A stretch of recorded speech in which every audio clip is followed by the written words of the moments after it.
नमस्कार, श्री स्वामी समर्थ. कसे आहात सगळे? स्वागत आहे तुमचं आपल्या एका नवीन व्लॉगमध्ये. निकिता शिंदे व्लॉग्स या यूट्यूब चॅनलवरती तुमचं पुन्हा एकदा स्वागत आहे.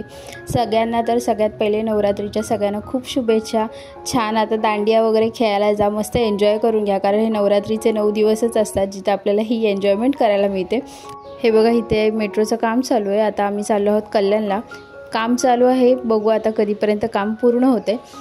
तर मग हा ब्लॉग आहे नवरात्री स्पेशल. आज मी छान असं दुर्गाडी किल्ल्यावर जाणार आहोत. जे कल्याण डोंबिवलीचे वगैरे आहेत त्यांना माहितीच आहे दुर्गाडी किल्ला.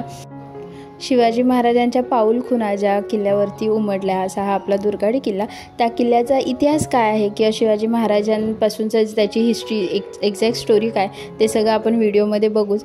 तर मग आम्ही संध्याकाळी असे गेलो होतो, कारण नंतर रात्री बोली तिथे छान असे स्टॉल्स वगैरे असतात, ते सगळं एक्सप्लोअर करायचं होतं, ते बघायचं होतं. त्यामुळे आम्ही संध्याकाळीच गेलो. बोली दर्शन वगैरे घेऊन त्यानंतर मग आपण ते संध्याकाळच्या वेळी आपण छान ते स्टॉल्स वगैरे फिरू. आणि आता हे आपण फायनली पोचलेलो आहोत. आता तुम्ही बघू शकता दुर्गाडी किल्ला इथून जवळ आहे, म्हणजे ऑलमोस्ट आम्ही पोचलेलोच आहोत. इथे खाडी दिसते, तो खाडीच्या जवळचा किल्ला. त्यामुळे मग शिवाजी महाराजांना त्या किल्ल्याची भरपूर मदत झाली. ते तुम्हाला पुढच्या व्हिडिओमध्ये मी सांगेनच कसं काय ते. तर मग आता आपण पोचलेलो आहोत.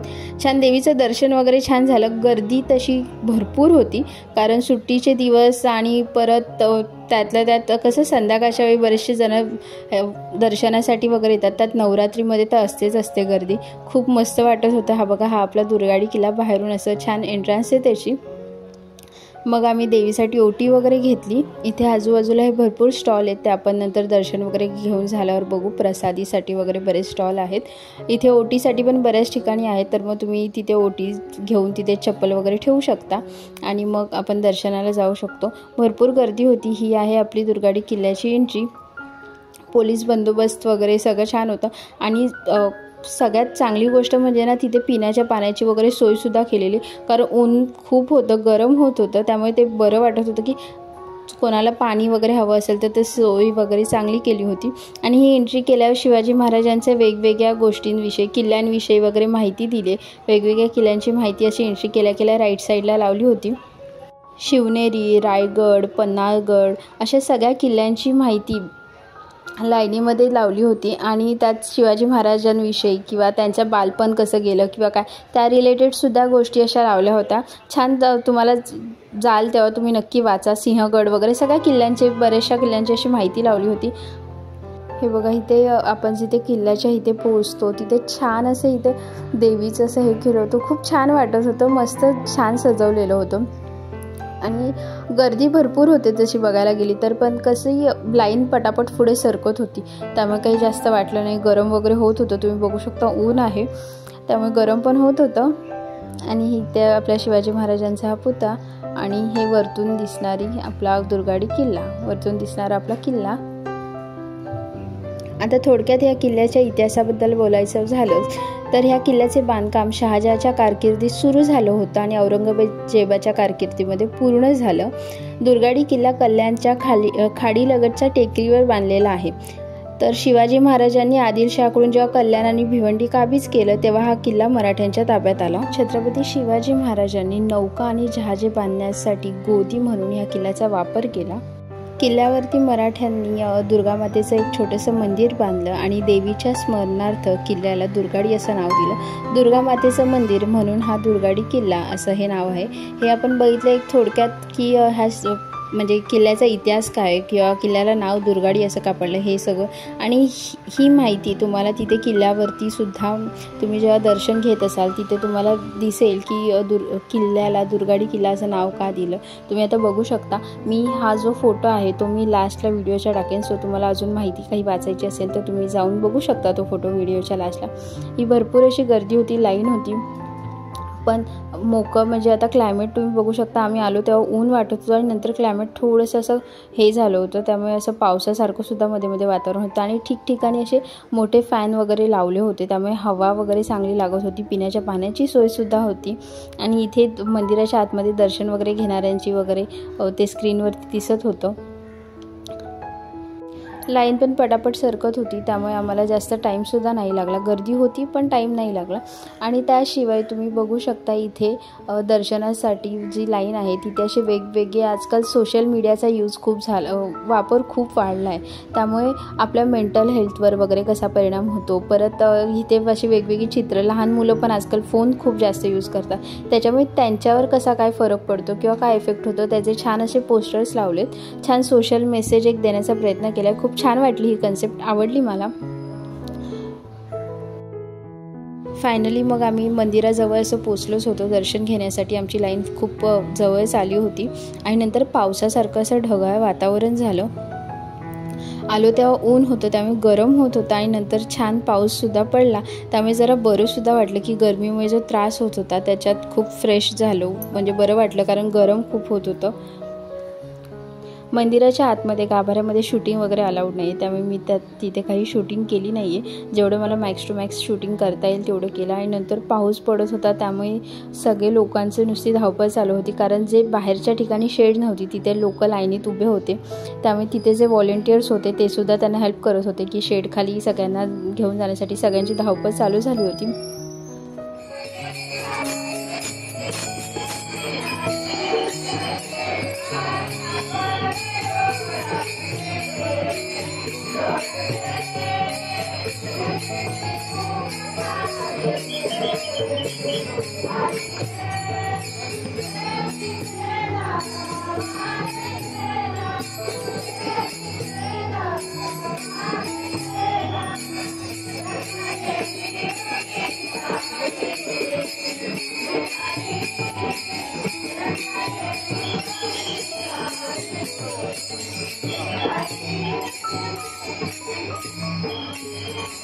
लाईनीत उभे होतो तेव्हापासून छान भजनाचे वगैरे आवाज येत होते, छान प्रसन्न वाटत होतं.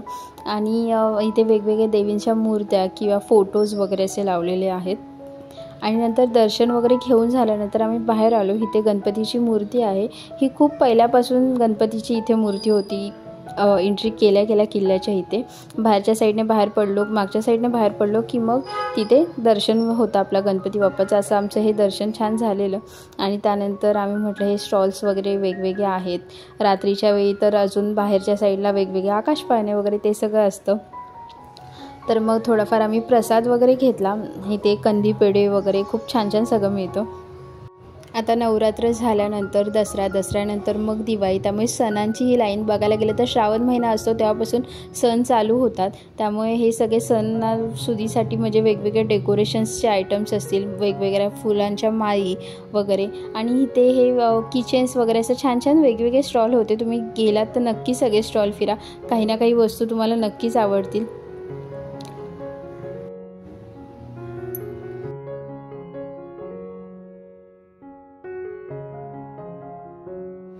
इथे चिंच, कैऱ्या किंवा मसाला लावलेली कैरी वगैरे असे मस्त मस्त स्टॉल्स होते. हे बघा, तुम्ही बघू शकता छान कैऱ्या आहेत कटिंग वगैरे केलेला मसाला वगैरे लावून. आणि हे कंदी पेढे वगैरे तुम्ही प्रसादीसाठी घेऊ शकता.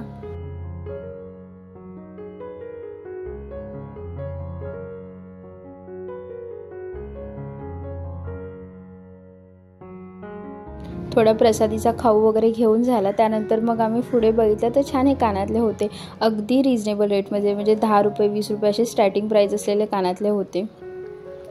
हेच कानातले काही मोठ्या शॉपमध्ये बघितलं तर आपल्याला 30 रुपये वगैरे अशी प्राईस लावलेली असते. छान छान होते, व्हरायटी भरपूर होती. आणि सिम्पल डेली यूजसाठी वगैरे पण खूप छान कानातले होते. कानातले, चेन्स, परत इथे तर पूर्ण किचनची लाईन आहे. नकली केस किंवा त्याचे जे आंबाडे असतात ज्याला आपण गंगावन वगैरे म्हणतो त्याचेसुद्धा स्टॉल्स होते. चपला असतील किंवा ड्रीम कॅचर्स असतील त्याचे वेगवेगळे स्टॉल्स होते. बऱ्याच ठिकाणी असे 20 रुपयाला एक गोष्ट, म्हणजे जे स्टीलची भांडी वगैरे असतात ते सुद्धा होते 20ला एक असे, म्हणजे क्वालिटी थोडीशी पातळ अशी होती, पण चमचे वगैरे असे डेली यूजला आपण वापरू शकतो असे होते, चांगले होते. 20 रुपयाला एक चमचे असतील, प्लेट्स असतील, ते सगळ्या गोष्टी होत्या. इथे लाकडाचे आपण वस्तू आपण बघतोय त्या लाकडाच्या, म्हणजे लाटणं असेल किंवा शो रिलेटेड काही शोपीस रिलेटेड वस्तू असतील, चमचे असतील, लाकडाचे चमचे आजकाल खूप ट्रेंडिंगला आहेत. आणि हे सगळे जे कुशन्स टाईप होते किंवा सॉफ्ट टॉईज होते ह्यातमध्ये बरेचसे, ते सगळे 100ला एक. रिजनेबल प्राईस होती. त्यात ह्या प्लॅस्टिकच्या बनाना लीफवाल्या प्लेट्स असतील किंवा काचेचे असतील त्या सगळ्या गोष्टी, परत ट्रेसुद्धा होते. आपण शॉपिंग बघावं तेवढं कमीच आणि करावं तेवढं कमीच असं वाटतं, कारण अशा ठिकाणी बऱ्याच व्हरायटी दिसतात आपल्याला आणि छान वाटतं की वेगवेगळ्या गोष्टी बघायला मिळतात.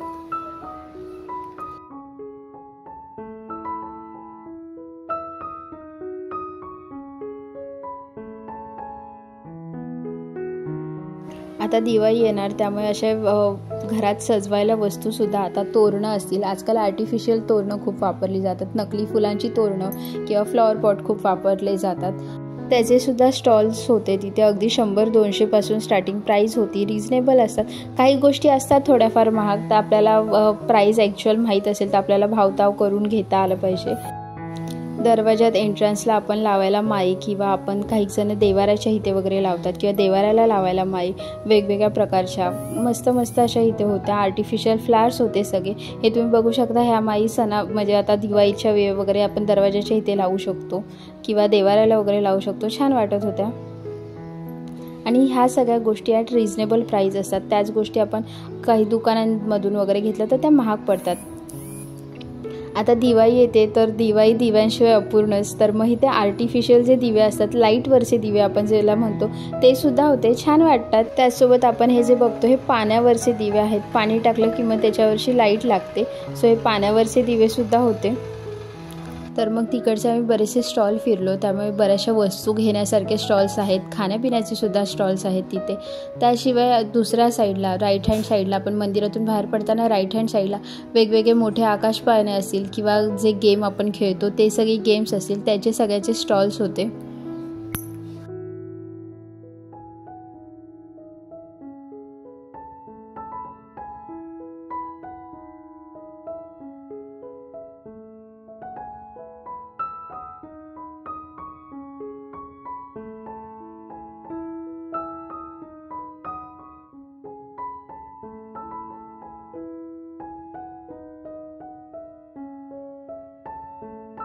आकाशपाळणे वगैरे तिथे जिथे होते तिथे लहान मुलांनासुद्धा बसायला वेगवेगळ्या राईड्स होत्या.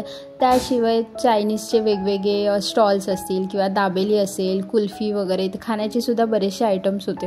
तुम्ही तिथे जाल तर मग मसाला पापड वगैरे सुद्धा होतं. तुम्ही तिथे गेलात तर मग तुम्ही ते फूडसुद्धा तुम्ही एन्जॉय करू शकता. त्याशिवाय वेगवेगळ्या राईड्स आहेत. लहान मुलांसाठी सुद्धा राईड्स आहेत. खूप गर्दी होती. संडे होता आणि त्या संध्याकाळची गर्दी असते. रात्रीच्या वेळी बरेच लोक येतात. लहान मुलांसाठी वेगवेगळ्या टॉय ट्रेन्स वगैरे आहेत तिथे. हा असा होता हा आपला दुर्गाडी किल्ल्याचा व्लॉग. कसा वाटला व्लॉग नक्की कमेंट करून सांगा. चॅनलवर नवीन असाल तर चॅनलला नक्की सबस्क्राईब करून बेल आयकॉनवरती क्लिक करा. मित्रमैत्रिणींसोबत शेअर करा. आणि आता हे नवरात्रीचे दिवस आहेत तर मग तेव्हा छान गरबा वगैरे खेळा, मजा करून घ्या. कारण हे नवरात्रीचे 9 दिवस, नंतर पुन्हा वर्षभर आपण बोलतो उद्या जाऊ करत नवरात्रीचे 9 दिवस संपतात सुद्धा. त्यामुळे मजा करून घ्या, कारण मग परत वर्षभर थांबावं लागेल.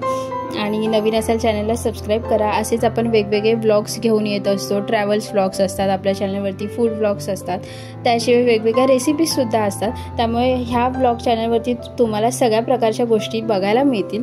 तर मग नक्की कमेंट करा व्हिडिओ कसा वाटला. आणि तुम्हीसुद्धा तुमच्या लोकल जिथे पण देवी बसली असेल तिथे तरी जाऊन ॲटलिस्ट दर्शन घ्या आणि जरा चेंज होऊन गरबा रात्रीचे खेळायला जा. माहिती आहे धकाधकीच्या जीवनामध्ये थोडासा टाईम काढा स्वतःसाठी आणि एन्जॉय करून घ्या. हा फोटो जो तुम्हाला मी बोलली होती लास्टला ठेवेन तो आहे. तर मग चला, काळजी घ्या स्वतःची. Bye bye. पुन्हा भेटू.